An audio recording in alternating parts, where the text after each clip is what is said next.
Teka, parang ibang bahay na naman tong napuntahan natin ah. Naku po, saan na naman tayo napunta? Alam nyo ba kung kaninong bahay to? Kung alam nyo nga, comment nyo na lang dyan sa comment section. Babasahin ko na lang ulit yan. Haha, kung saan na lang tayo nakakatulog ah. Di na maganda tong nangyayari sa akin. Ayun yung bahay ko, nasa likod ng bahay ni Pepe San. Tapos dito tayo nakatulog, pambihira. Mabuti pa makiligo muna tayo dito kay Esoni. Nangangamoy na ako eh. Eto guys ganda na swimming pool dito ni Esoni. Sarap mag-swimming dito sa swimming pool ni Esoni. Parang gusto ko rin gumawa ng ganitong swimming pool ah. Ang sarap. Aray ko, nalulunod na ako. Oh no, oh no. Nasobrahan yata tayo sa paliligo ah. Tara, uwi muna tayo sa Nintendo House. Magpapalit lang muna ako ng damit. Pero bago ako umuwi sa Nintendo, tara, alrights. Ayos, nakapagbanlaw na rin tayo dito sa CR natin. Tapos, nagpalit na rin ako ng bagong damit. Siya nga pala, may trabaho nga pala tayo ngayon. Maglalagay nga pala ako ng CCTV doon sa may poste doon malapit sa tindahan ni Kadaning. Kasi usong-uso daw yung nakawan ngayon dito sa Omo Village eh. Kaya ngayon, mag-i-install tayo ng CCTV. Tara, let's go! Naku po, napakataas naman pala na itong posting pinalalagyan ni Kadaning. Paano ko maaabot to? Tara, tanong natin kay Kadaning kung meron siya ditong scaffolding. Oh no, wala rin dito si Kadaning ah. Saan kaya nagpunta yun? Kailangan pa naman natin na scaffolding. Yun, eto. Meron pala siya dito. Ayos. Okay na siguro to. Huwag na tayo magpaalam. Wala naman dito si Kadaning eh. Yan, pwede na ba yan? Mukhang kulang pa. Yan, pwede na siguro. Tara, kabit na natin tong CCTV ni Kadaning. Okay. So, lagay lang natin dito. Tapos, kailangan nating i-right click tong camera na to. Ito kasing hawak ko na to guys. Ito yung pang monitor. Para makita natin kung may magtatangkang magnakaw doon sa tindahan ni Kadaning. Mabuti pa i-testing na muna natin. Baka mamaya hindi gumagana to. Pagalitan pa tayo ni Kadaning. So dito tayo pumesto banda. Right click lang natin. Tapos pindutin lang natin tong number 1. Yun. Eto guys kitang-kita na tayo dito. Pwede nating i-zoom in. Tapos pwede pa nating i-zoom out. Ang galing. Kitang-kita yung paligid dito guys Safe na yung tindahan ni Kadaning. Ayos! Teka. Parang may ibang naisip ako sa paggagamitan netong mga CCTV na ganito ah. Tama. Parang pwede natin tong gamitin do sa mga kaibigan ko ah. Kay Esoni at kay Clyde Charge. Kasi tinalo nila ako nung nakaraan sa hide and seek eh. Kung hindi nyo pa napapanood, panoorin nyo lang. Nandyan lang yan sa mga video natin. Nag-morph kasi sila nun kaya hindi ko sila nakita. So ngayon, babawian natin sila. Maglalagay tayo dito ng mga CCTV sa mga bahay dito sa mga Omo Corrupt members. Gusto nyo ba yon? Kung gusto nyo nga, pindutin nyo na yun. Tuloy na natin yung video. So ayun guys, nakapag-setup na tayo ng mga camera sa mga bahay dito sa Omo Village. Makakabawi na tayo doon sa nakaraan naming hide and seek. Tara, ayain na natin yung dalawa. Excited na ako. Sana nandito sila sa playground para makaganti na tayo dito sa dalawang to. ayun, nandito nga sila Ano kayang ginagawa ng mga to? Galing ko, Clyde Church, no?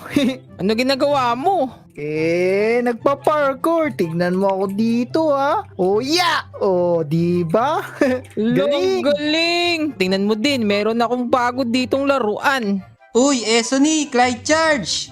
Lah, sino yan? Uy, si Tank Demic pala, Tank Demic! Oy, Tagdemek! Oh, ano ba yung nilalaro nyo na yan? Mukhang masaya yan ah. Ano tawag nito? Trampoline. Trampoline? Paano naging trampoline yan? Try mo, pumatong ka dito, Tagdemek.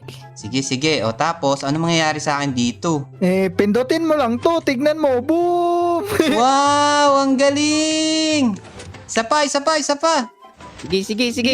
Woo! Ayos!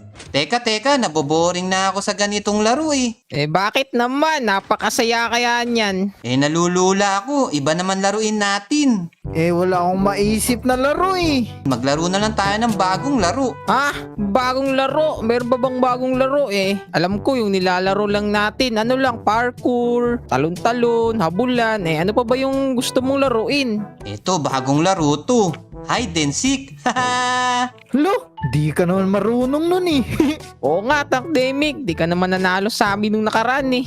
Oo nga no, pero hindi, nag-practice na ako. Ano, game? Ako taya oh. Lo, siya daw tayo Eso ni grabe. Partida pa no. Parang hindi naman mananalo yan sa atin eh. Oo, di yan mananalo sa atin. O sige, Takdemic, ikaw na taya. O sige, pwede kayong lumabas dito sa buong playground. Seryoso ka ba, Tankdemic? Apakalaki nitong Omo Village na to. Mahahanap mo ba kami? Oo, kayang-kaya ko na yan. Nag-practice na ako sa hide and seek. Weh, mukhang di naman totoo. Hindi kami naniniwala sa'yo. O sige, tara, umpisahan na lang natin para magkaalaman na kung sino magaling mag-hide and seek. O tara, let's go! O sige, magbibilang ako ng 10 ha, magtago na kayo. O sige, dito na ako. Papunta na ako sa tataguan ko. 8, 9, 10. Okay, siguro pwede na yun. Ha, akala nila mahihirapan ako maghanap kasi pinalabas ko pa sila dito sa playground. Hindi nila alam, meron tayong ganitong camera monitor. Makikita natin sila kung saan sila nagtago. Ayos! Tara, check natin dito sa camera ko kung saan nagtago si Esoni. Pindutin lang natin tong 1. Eto guys, kitang-kita si Esoni oh. Nakatago pa siya dito sa may pader ni Nicole. Akala niya hindi ko siya makikita. Ayos! Magaling pala tong camera monitor na to eh. Madali lang tayo mananalo sa hide and seek. So ngayon naman, titingnan natin kung nasaan si Clyde Charge para magkasunod ko silang tatayain. Tara, pindutin lang natin tong number 2. Eto guys, kitang-kita si Clyde Charge oh. Akala niya safe na siya dito sa tinaguan niya. Dito pala siya nagtago sa bahay ni Pepe San. Nako, Clyde Charge, wag ka dyan. Saan kaya natin nahanapin si Esoni? Magaling pa naman magtago yun. Secret Tankdemic! Hanapin mo lang ako. Hala, Esoni, saan ka ba nagtatago? Parang hirap mo namang hanapin. Secret! Tingnan nyo guys oh. Akala niya di natin alam na nandito siya sa bahay ni Nicole. Tingnan nyo, ayun oh, kitang-kita siya doon sa may mga tanim ni Nicole. Tara, tayain natin. Let's go! Esoni, nasaan ka? Secret! Di ko sasabihin. Buti na lang may camera talaga tayo dito. Napaka-useful. Andyan na ako, Esoni. Ayun, huli ka, Esoni. Lo, ba't nakita mo kagad ako, Tankdemic? Siyempre, sabi ko naman sa'yo, nag-practice na ako ng hide and seek. Naku po, duda ako sa'yo. Huwag ka na magduda, magaling talaga ako sa laro na to. Tara, hanapin na natin si Clyde Charge. O sige, tara. Naku po, Tankdemic. Medyo mahirap-hirap yun hanapin si Clyde Charge kasi magaling yun eh. Oo nga eh, magaling nga daw magtago yung si Clyde Charge. Nako, di niyo ako makita kahit magtulungan pa kayo ni Eson eh. Sige, tingnan mo dyan kala Shane. Titingnan ko siya dito. O sige. Nasaan kaya si Clyde Charge? Parang hirap hanapin ni Clyde Charge siya. Nako, di mo ako mahanap, Takdemic. Baka kaya nandito sa likod ng bahay ni Pepe San. Uy, wala siya dito. Ang galing naman magtago ni Clyde Charge. Oo, syempre, magaling ako magtago eh. Oo nga, hindi nga siya kita guys, no? Ayun no, ayun no. Sa may gilid, kitang-kita na natin. Huwag kayo maingay ha. Tara, puntahan na natin to si Clyde Charge. Huli ka, Clyde Charge! Ay, wala rin pala siya dito. Naku, ang galing talaga magtago ni Clyde Charge, guys. Teka, parang ngayon ko lang nakita to sa bahay ni Idol Pepe San ah. Siguro nandito siya sa loob.